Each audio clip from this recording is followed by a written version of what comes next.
So in the last video, I suggested logistic regression as a way for dealing with categorical output.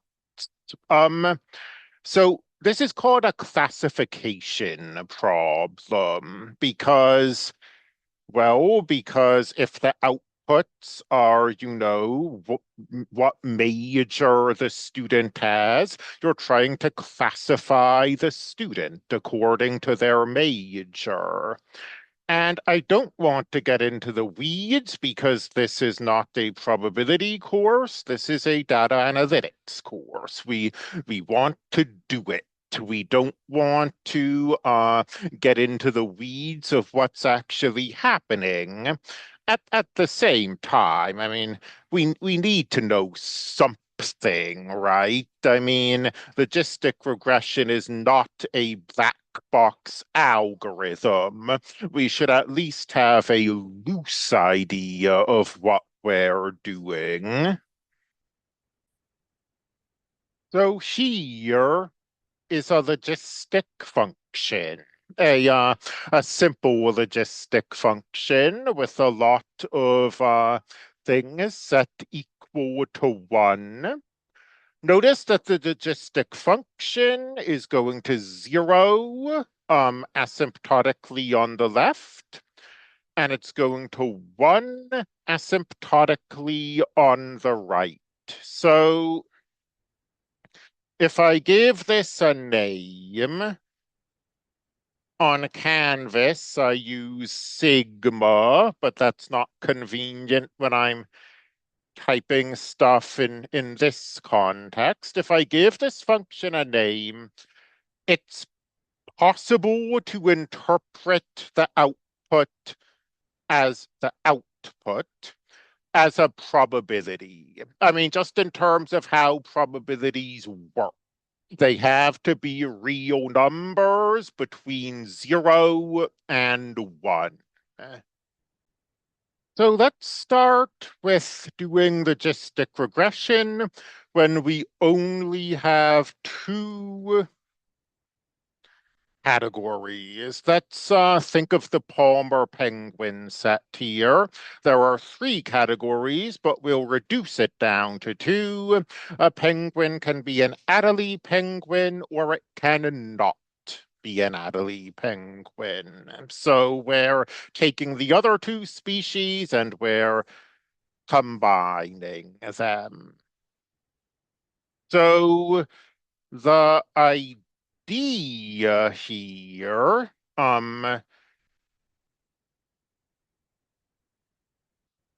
is that we have a bunch of features. In this data set, I believe we have four numerical features, and we're looking at those features, and we're trying to decide whether the penguin is an Adelie penguin. And we saw this on Desmos. This is how we'll define this probability. Um, this is a valid probability function, at least in the sense that it inputs positive values that are less than 1, values between 0 and 1. Now, if you look on the left, we have features. On the right, we have Z. So Z must depend on the features, right? That makes sense.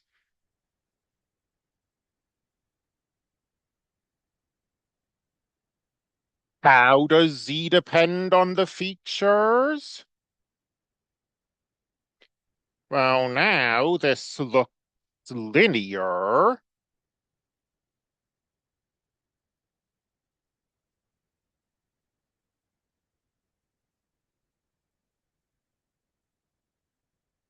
Z depends on the features in the following way.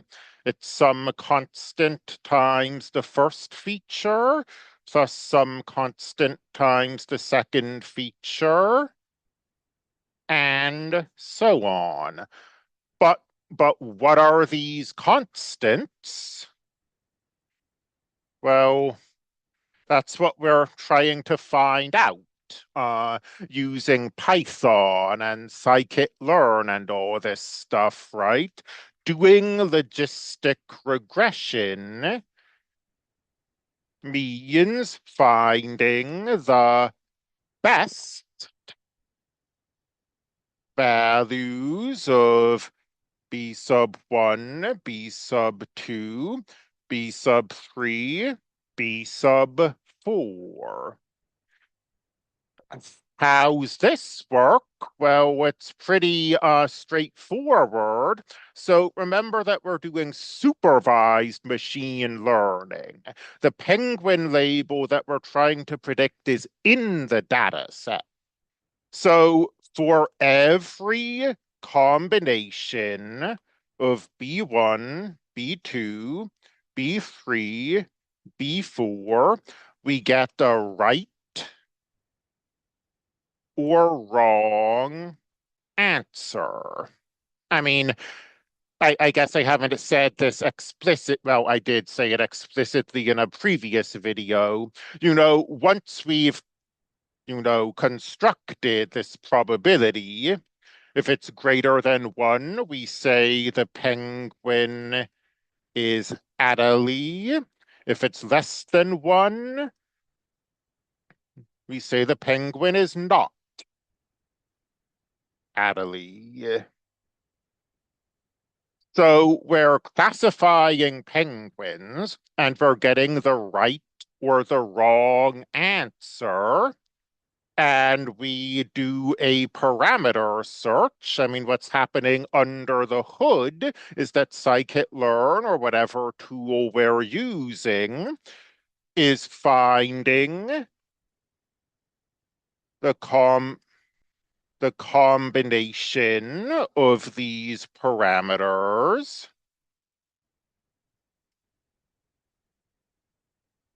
that gives the most right answers. So we find these parameters that cause this model to work as well as it can possibly work. What happens if we have more than two categories? Things just become a little more complicated. We'll talk about that in another video.